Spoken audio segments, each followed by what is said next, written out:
úrad boja, keď viete, čo je úrad boja proti organizovanému zločinu na Slovensku. Za tých 13 rokov, ja som sedel, som rozpísal, že som nevinne sedel 24 rokov. 3, 4, 13. A ešte ten posledný trest bol len paragraf do 12 rokov a mne dali 13. A kvůli čemu? Lúpeška. Že vraj bez ďaka som mal prepadnúť. Stačí vám to? Ja, že som mal prepadnúť a ja som vyšiel z baru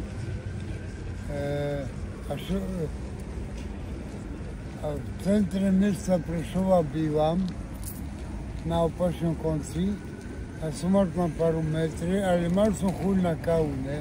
A som videl, že nemám kávu doma, tak hovorím, idem na stanicu, tam to mám bližšie, na Vlakovú. A to mám v tomate, že si kúpim kávu. Ne?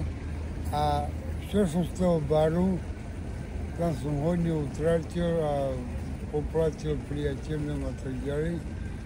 A som šiel na tú vlakovú stanicu, tam bolo bližšie k vlakovej stanici a ku mne. Bo ja až pri kostole oproti Mestskému národnému výboru mám byt v Prešove, v meste. Ten máte furt ten byt, jo? Prosím? Ten máte furt ten byt? Ja som oddal do prenajmu mojej sestre, jej dcere. Takže jste ze Slovenska? Áno, áno. A tady v Praze jste jak dlouho? Viete čo, ja som sa učil 3 roky v Karvinej a 3 roky som sa vyučil ako horník v bani. Proste my sme, ja som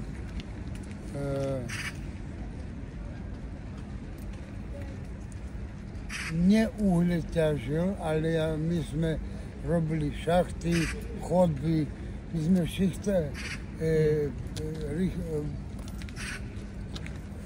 pracovali na tom, aby potom už len OKR, ako tí, čo ťažili uhle, už len do rúbania zašli a ťažili uhle, nič viac. Ale my sme museli, ja som robil profesiu ako VOKďak, to je výstavba Ostravsko-Karvinských dolů.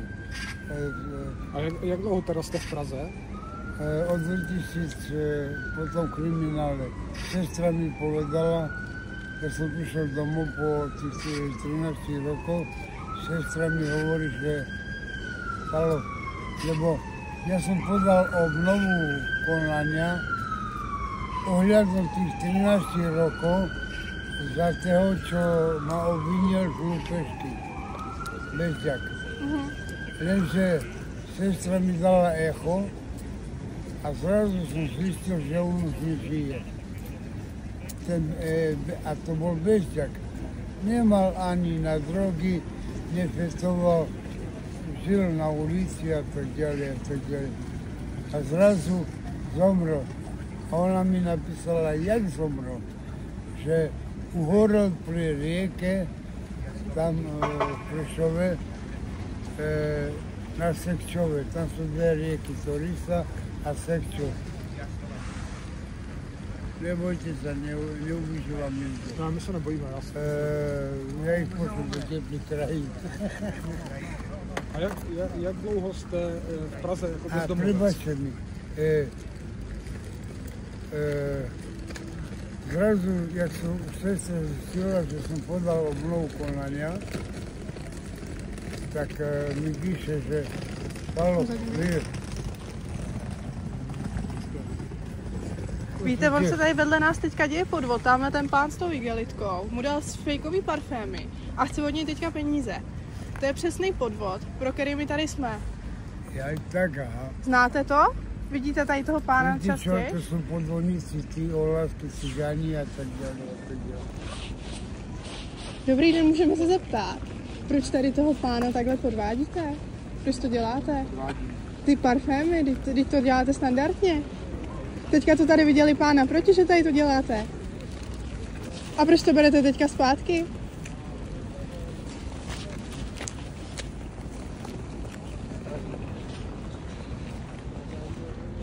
A on je hlupač, ten pán. Je, no. Viete čo, ja keď možno doložím niečo, čo sa týka tých oblbovákov, tými voňavkami a mydlami a čo ja viem, ja prídem normálne ku tomu človeku, ktorému ako núka niečo, sa postavím za chrbát a ukazujem, nič neber, poď ho preč. No, já to robím takto. No a můžeme se teda dostat, jak jste se dostal na ulici? Nebo jak teda teďka tady žijete v té Praze? Víte čo, tu je tam na parkovisku ma zobral jeden pán, vy ma nepočúvate. Já vás poslouchám, že na parkovišti, ale furt ho sleduju, co tam dělá, jak ho tam zase chce okrást, víte? Oblbuje, no. Oblbuje. Viete čo, pani, tam trošku nižšie, alebo tu v tej rade niekde sedím, celý deň, dá sa povedať, lebo som na ulici. Aha. A ja už ich poznám, tých lidí. Ja už, či ženy, alebo chlapi. Oni mají vždycky tašku, vidíte? Áno, a také zelené do igelitky. A viete čo? Spuchnutí sú jak svine s prebačením a oblbujú tu ľudí, všelijakých, slušných, lepšie povedano, bežďakov už poznajú. A tak ja príjem, jak som vám povedal, naznačenie dávno, ja príjem zo zadu a kývem. A mávnete jim. No. Aha. A idem preč. To je tady zachraňujete od takovýhleho podvůdku. Áno. To jste hodnej. Ne, nehodnej. Len proste, že nie som podvodník. A nemám vo zvyku také oblbovačky tu hrať na někého. To je dobře. A teďka teda spíte kde, nebo přespáváte kde? No v Cileháren, Michle a kde sa? A tam za to musíte platit? Ne, nemusím. No tam přijdete třeba v 7 večera, musíte zase odejít 7 ráno, nebo tak nějak to je. Ne, viete čo, Michle je od tej 8 tam prídem, tu z Inžiskej, do stavky 14 a tam o 9 máš pustit. A ráno o 6 budíček a o 7 do 7 musíme být paměť. Takže tak. Ale víte čo? To tam nenosiláren. Charita? U Bulhara, víte, kde myslím. Ano, víme. Víte čo? To je katastrofa. Tam je kradňu. Kradnou na charitě, jo? Áno. Doslovne tí zamestnanci. Viete čo? Ja vám poviem tak úprimne. Ja si, aj teraz mám tú kávu pri sebe kilo na Budějovicky, tam je strašne levná strava a potraviny. A to mi poradil jeden kamarát, teda spolu Bežďak, áno. Nie kamarát, ale Bežďak. A chodím tam a som si kúpil kávu, kilo, tak si idem tam zaliať. Tam je tá konva, zaliem si, ale vonka sedím. Lebo tam hodne ľudí sa na drbe a chrapu s prebačením, spia. A blbosti rozprávajú, ale to ma nebaví počúvať.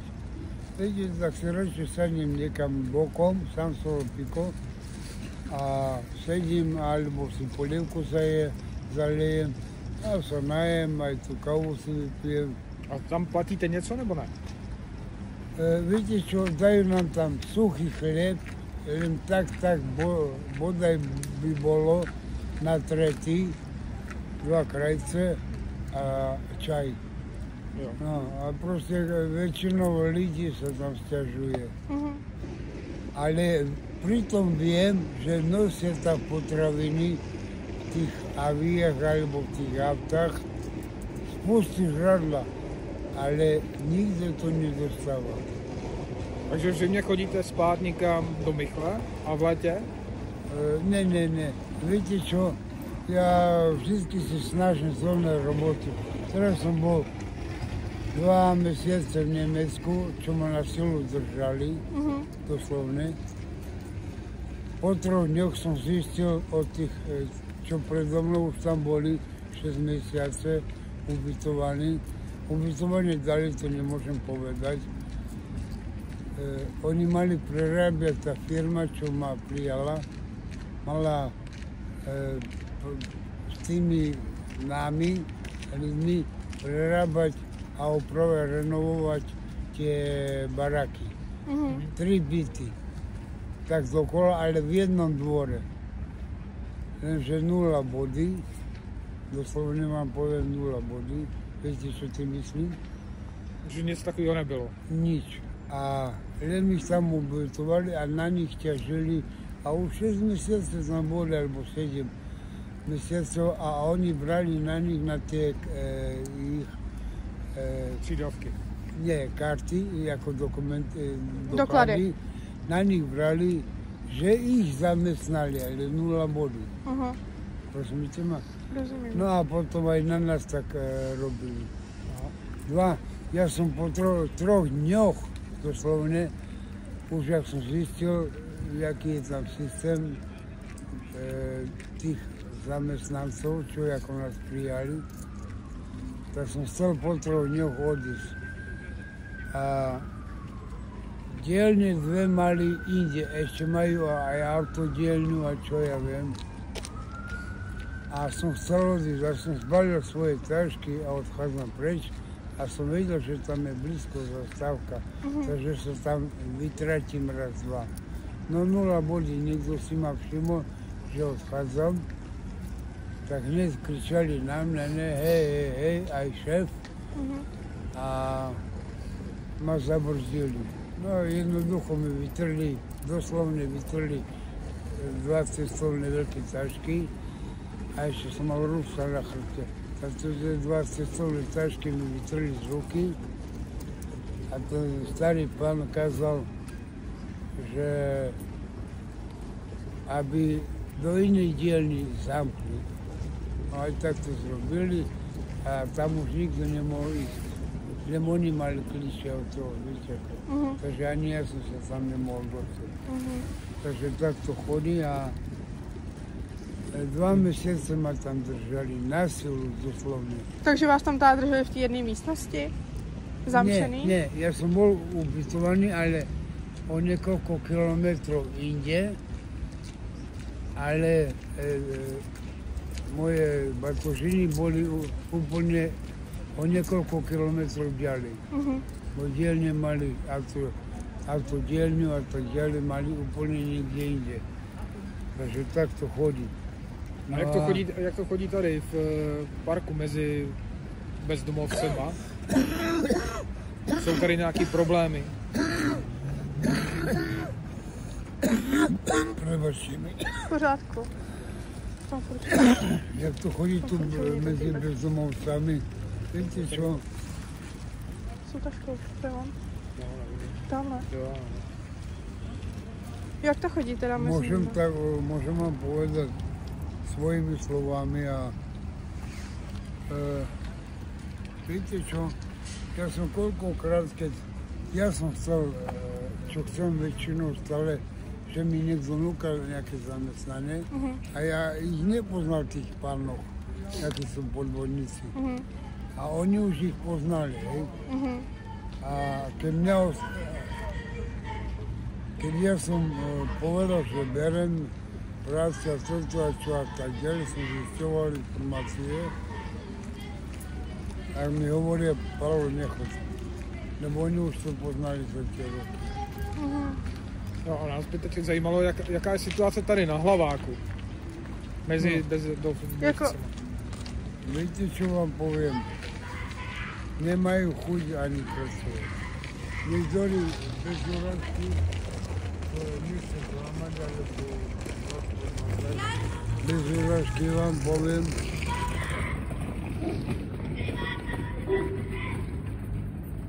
Poviem vám tak bez úradky, že viete čo, tí ľudia, čo tu tak sedia, hlavne na tej ulici, na Hlavaku, nemajú chuť už ani vnímať ľudí, tých, čo im núkajú prácu, lebo všetci podvádzajú. bez nahrážky alebo niečo jakého podobného myslenia. Viete čo, a už väčšinou tam ich pracovalo, ale už nechcú. Už neveria nikému, nedôverujú. A viete čo, ja som behom mesiaca tu, behom mesiaca som 3 zamestnania vymenil. A viete prečo? 200 korún mi núkali na deň, nie na hodinu. Na deň. A som robil okolo Točarov, trochu inde. A tu na Václavskom námestí, jak je KFCčko, proti KFCčku, tam sa prerábali byty, normálne renovovali byty. Takže ste dělali jako z ničeho. Áno, dohromady všetko, čo mi prikázali, to som robil. A 200 korún na deň. A viete, kde som býval? 100 kilometrov za Prahu. Jak sa to volalo, to si mi spomeniem. A 100 kilometrov, to je skoro ráno som musel stanúť aj s ostatnými. Do dodávky ma nahodili, jak sa povie. A tu sme prišli na Václavské námestie. No a o 5, o 6, o 7, jak sa šéf rozhodol, vtedy sme odchádzali. Takže tak. Tady je koukám docela rušno, takhle přes den, je to normální?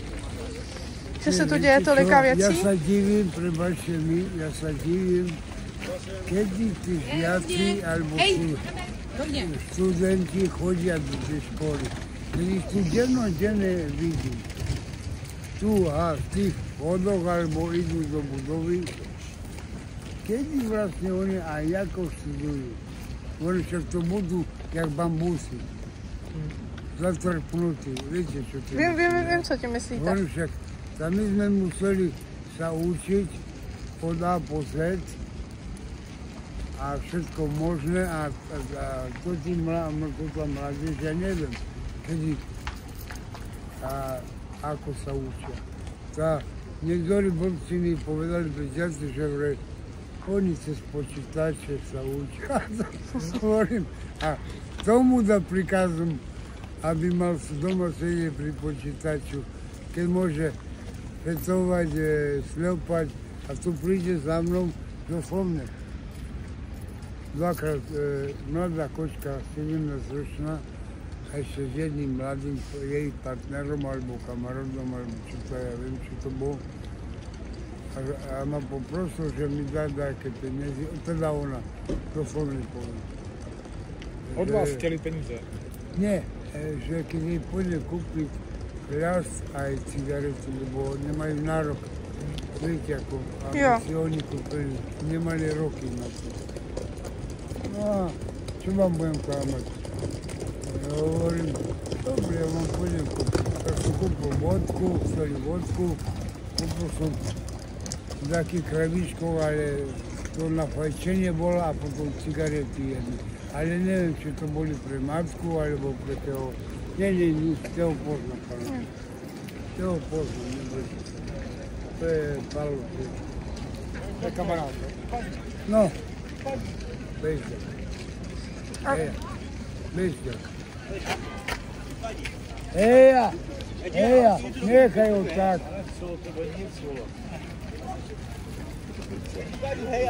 Počkaj, prebač, nechaj nás do samoty, máme debatu. Takže tak, no. A vy užíváte nějaký návykový látky nebo pijete alkohol? Nie, ja drogy neberem, ani travu nefajčím a alkohol vypijem si. Myslel tam, pivo sem tam, teraz v zime absolútne ne, bo to je zima. A absolútne ma pivo nezajíma. A no, okrem vodku si dám... Na začátí. Tak, no, a nie sám si ju kúpim, alebo že som sám pil ju, ne. To ne, len preto ju vypijem, že mám s kým pokecať a tak ďalej, alebo doznam sa nové informácie od bezďakov. Takže tak, no a pivo má zima ani zima.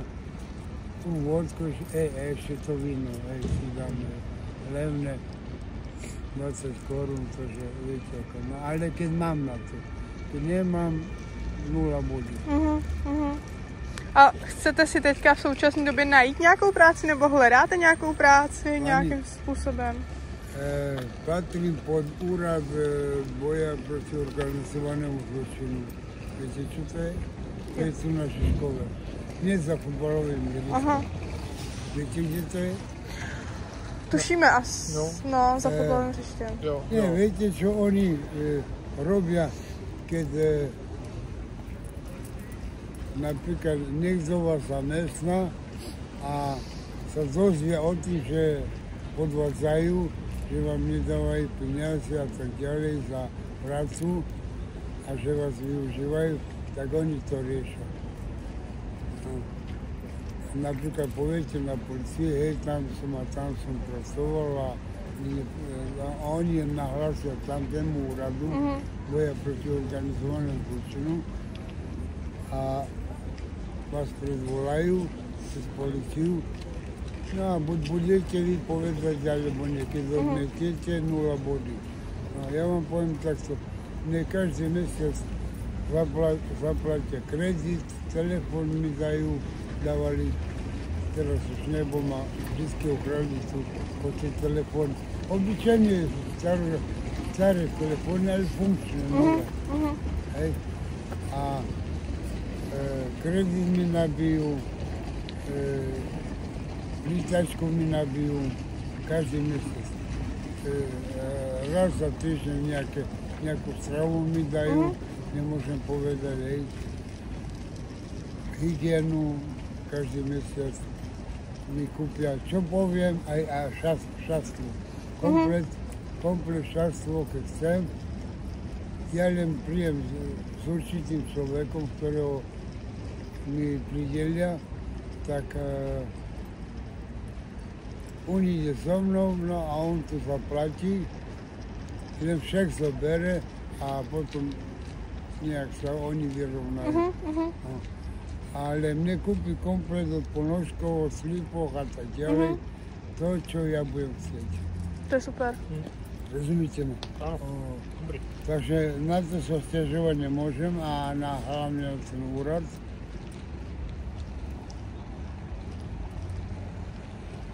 No a ešte aj po právnej stránke pomáhajú.